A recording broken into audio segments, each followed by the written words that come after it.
じゃん、濃溝の滝やってきました。濃溝、なんか変わった名前だね。千葉県です。房総だよ。じゃあ行きましょう。あ、道が続いてる。歩けるんだね。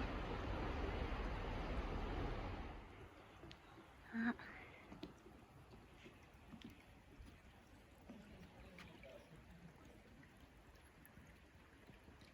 すっごい綺麗な水。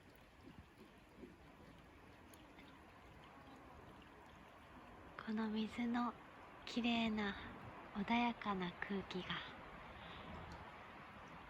この緑たちを育ててるんだね。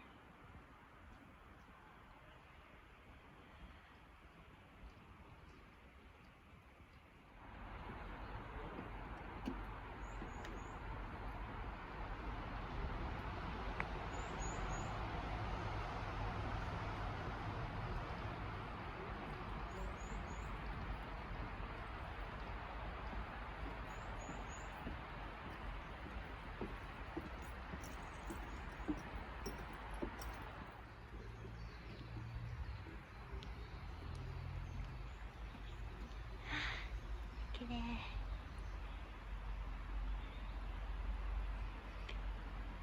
ホタルがいるみたい。ホタル何月ぐらいかな。6月とかかな。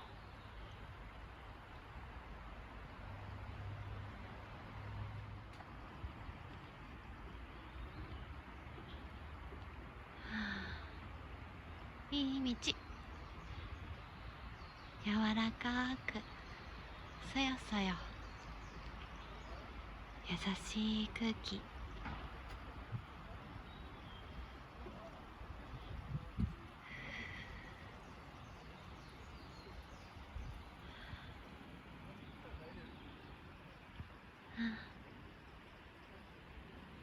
秋も綺麗だね。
順路こうなってったみたい。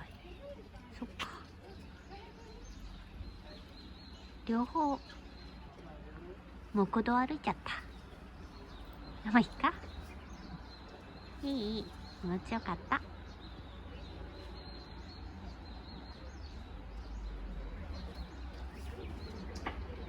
こはね、お土産屋さんとか温泉とかもあるみたい。観光地だね。濃溝の滝。